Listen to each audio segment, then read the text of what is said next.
The definition of dance in Suzhou, an in-group project. For the past 3 weeks, myself and 15 other students have been living in a village called Suzhou in southern China, Yunnan province.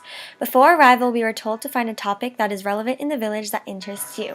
I chose bi-minority dance and how it affected people in the community, specifically how dance is a part of their daily life. This topic is relevant to me because I am a dancer and know how changing of location, age, and economic standards can largely impact your opinion and the effect that dance has on your lifestyle. In order to fully understand different people's perspective on dance, I had to consider people whose profession is dance, people who dance for wellness, physical fitness, or happiness, and people who dance to connect themselves, others, or their family to their culture and history. Many people's profession in Suzhou somehow relates to dance. The age group for people who do this as a profession is very small. Majority are girls ages 17 through 40, though you can find males and females aged 40 and above. There are 2 categories for people which dance as part of their profession. Many people, especially women, choose to dance as their profession. I got to witness a performance show in the ancient town of Suzhou built 2 years ago. The dance was not that interesting, but I got to interview the dancers after. There was an argument between Ye Ling, our chaperone, and the person in charge of the dance performance. I only wanted to interview the dancers, and he was the narrator, so I was slightly disappointed but decided to go along with it. A couple of the performers gathered around us, and whenever I asked them a question, they would begin to respond only to be cut off by the man in charge. According to Ye Ling, the dancers were talking about the actual process, which was the question I was asking, but the process was not that great, and they did not enjoy the shows that much, but the man in charge did not want people to hear about that. The image of Bai dancers are commonly found in travel brochures and is what tourists expect to see when they come to Suzhou or Dali. Because of that, many shopkeepers, receptionists, and merchants will put on the Bai dancer costume whether they are Bai or even a dancer. I met a museum receptionist wearing one of the most elaborate Bai costumes I have seen, but upon investigation she was neither Bai or a dancer and knew little about what she was wearing, even though every time I saw her she had the same style of clothing on. I also met a group of girls in their early 20s in the more traditional, easier found Bai dancer costumes. They sold bracelets on the street, and though they were Bai, they were not dancers either. Many people dance in Suzhou as a form of wellness. The more prominent age groups are senior citizens and children. The adults are working and do not have as much time. There are 2 main ways to dance as a form of wellness. Many people dance for physical fitness. In places where gyms are not that common and life is slow-paced, exercises such as running or sports are not very common. There are 2 main age groups that dance solely for the purpose of physical fitness: senior citizens and children. Academies that teach the fine arts to children are gaining popularity, especially in Xiguan and New Delhi. Though Suzhou is a more remote and not as modern village, many children still participate in programs outside.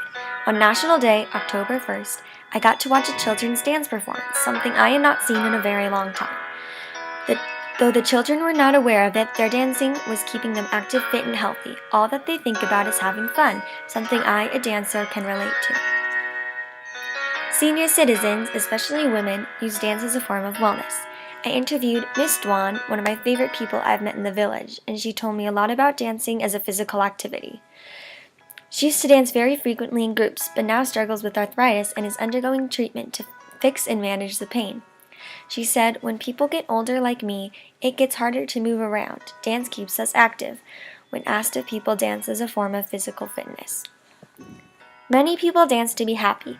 This involves all ages of the spectrum, though, as I mentioned, adults are preoccupied with work and do not have much free time. Children dance to have fun.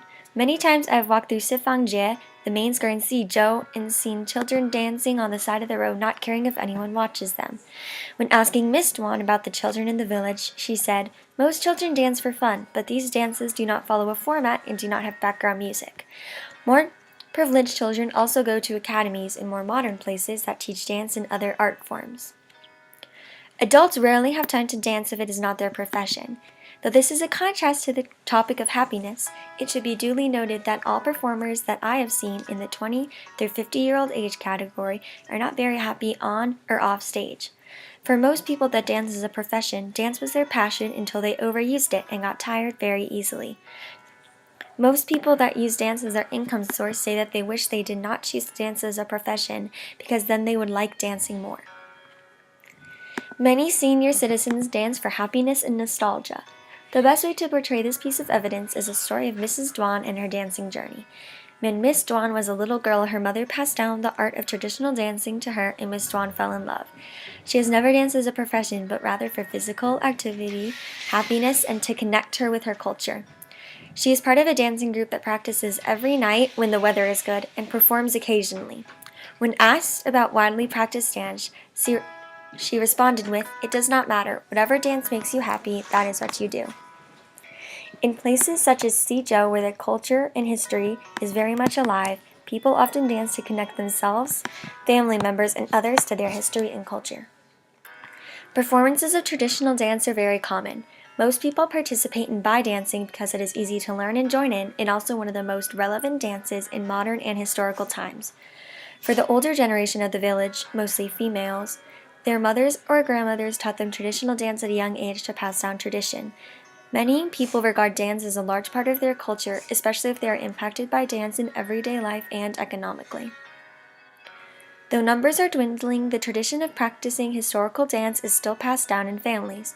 Many adults choose to teach their children dance at a young age, so it is easier for them to maintain a profession in dance when they get older. As the tourism industry is rising in demand, more opportunities are being opened for talented people to dance and make a living. People start performing around ages 17 and up, so parents have taken initiative to make sure that their children have a sustainable future. They also know that as you get older, your history and heritage become increasingly important and want to raise their child in a home where their culture is very much alive and thriving. The definition of dance in Suzhou and all around the world changes depending on perspective.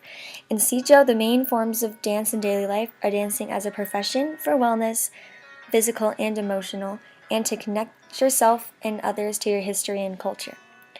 Though Suzhou is much different from anywhere else I have lived, it has proven to have a lot of connections to America and Shanghai.